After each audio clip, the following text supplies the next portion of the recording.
side, I can definitely show you a couple options over there. Okay. If you're open to that side of Dolan Springs, Yeah. It's called Gateway Acres. Yeah. And then what we'll do is we're gonna go through this way. Okay. This should be a much smoother route. And then we're actually gonna go through a little community over there.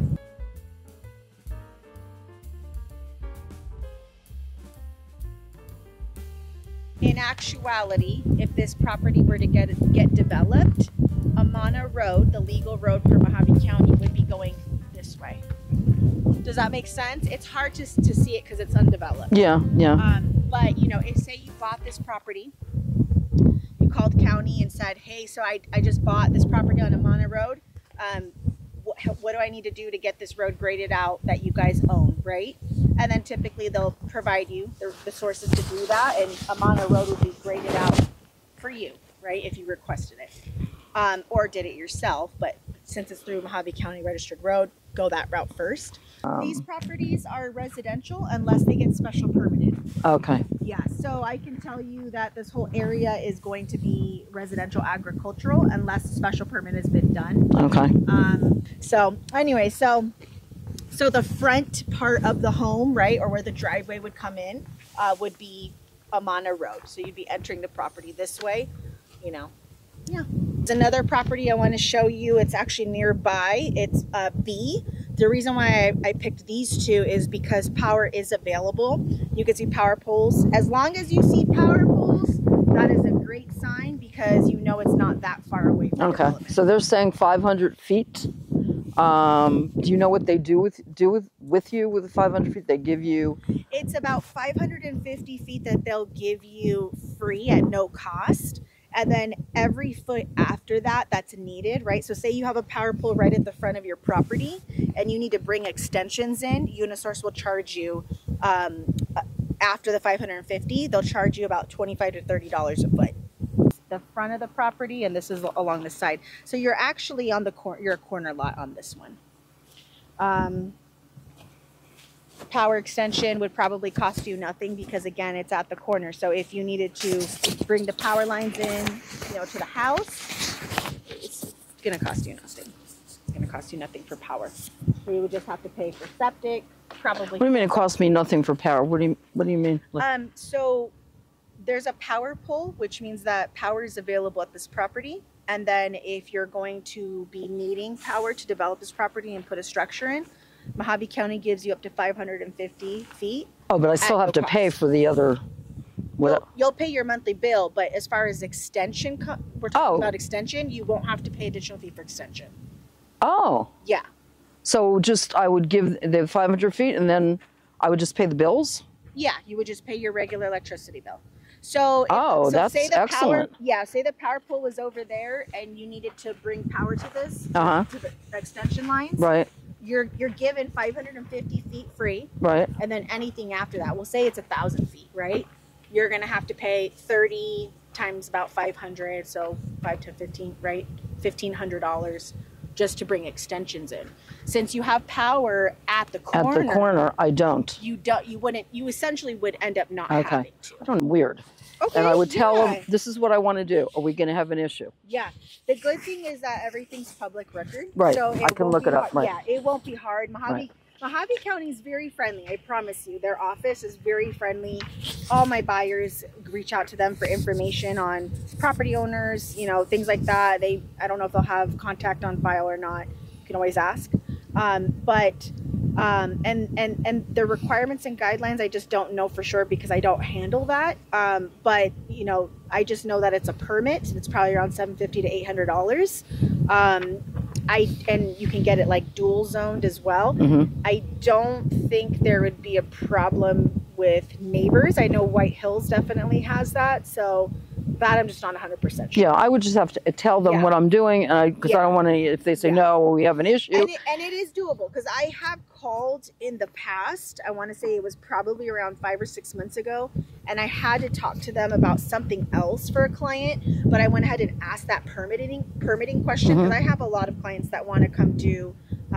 They want to dual zone their properties, turn it into commercial so they could do like a glamping type of thing. I get a lot of those. Right.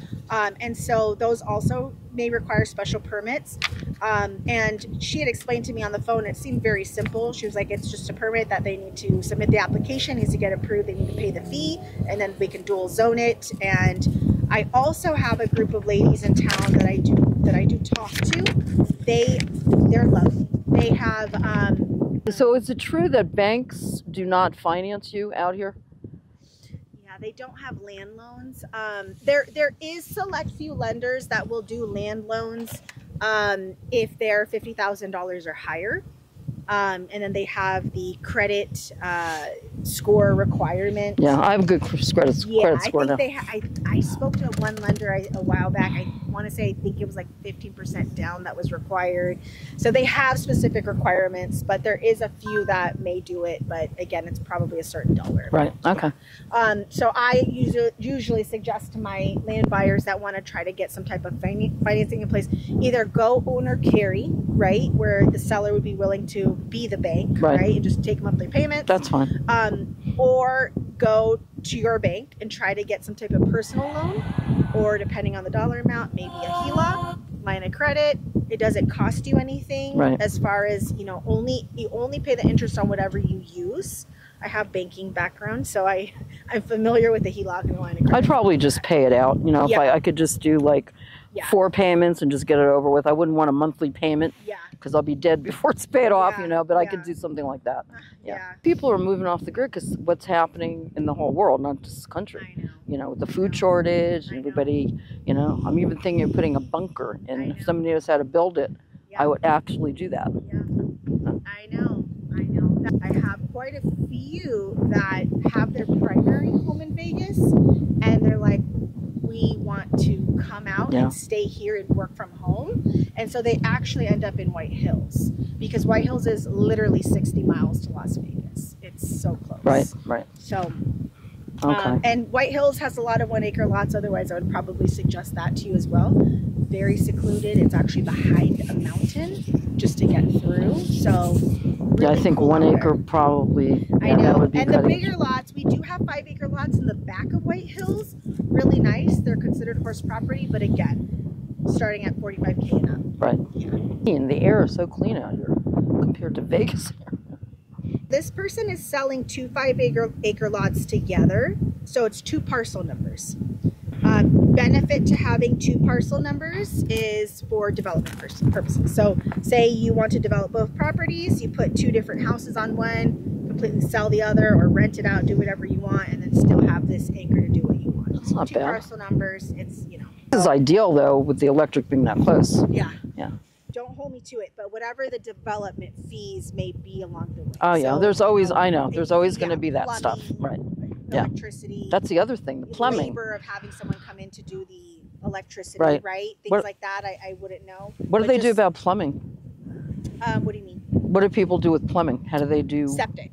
Septic is their plumbing. Yes. Okay. So septic is a big underground tank. Right. Instead of a sewer system through the city. Right. It's just a tank. So septic, that's right. Yeah. What am I talking about? Yeah, and they last for decades and decades. And whenever you sell a property, it's required to get inspected, pumped, and checked per Mojave County, per Arizona law. So if you're putting in a brand new tank, I mean, you're golden. And then if you decide to sell in 20 years or whatever it may be, then that's when you will order someone to come inspect, pump, and check your tank before the buyer takes ownership of it. And as long as it passed their test, you're good to go. And then septic tanks have to be, their requirements are certain amount of feet away from the structure, so like 10 feet away from the house.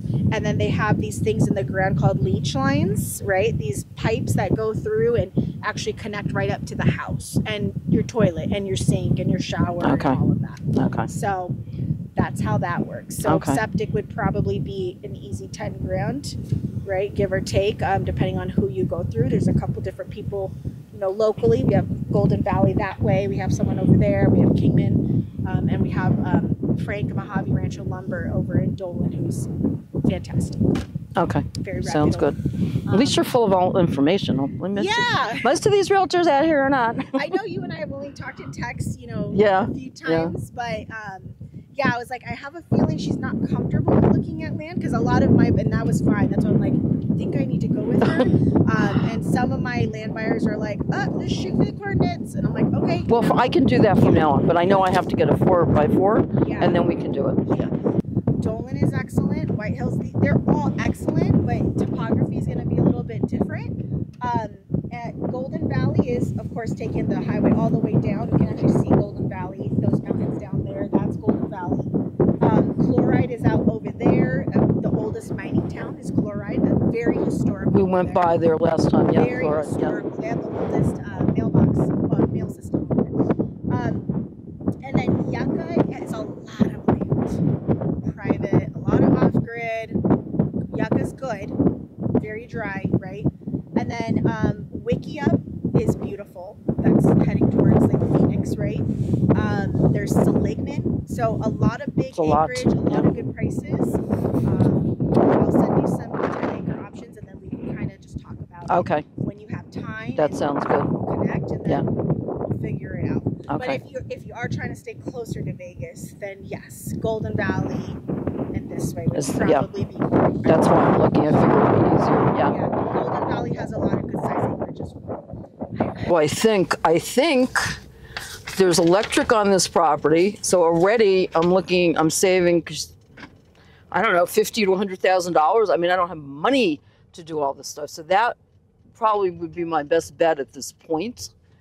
However, there's a lot more research I have to do. I have to go find out who those people are over there, if they live there, if they would object to something like that, because I don't want to build something and have some son of a bitch knock on my door, hey, your dogs are barking, because I'll kill them. I don't want that. So before I go and do anything, I have to check that. There's a lot of things to be checked out. The septic, she said that's about 10 grand. The fencing, I don't know what that's going to run. That has to be done immediately. The fencing and the septic and the electric, whether it be solar or electric, all those three things have to be done immediately. Then I have to bring in housing, which I'm looking at sheds possibly, or a yurts. A yurt is like a tent-like structure, but it has steel framing around it, so it's a little more sturdy than a tent. And a lot of people use it living off grid, and in very, very cold places. So a yurt is actually safe too. They're a little more expensive than a shed, but just different structures. That's all I can think of. And then I'm going to be taking a course on how to build an animal sanctuary. I think the course starts the end of February. I have to check that out. So I have a lot of homework to do and research, and that's where we're at right now. So next step is to go to the board, Mojave board, zoning board, to find out exactly if I can pull a permit and get the land over there, look at other parcels, and just decide, just do it. So that's it.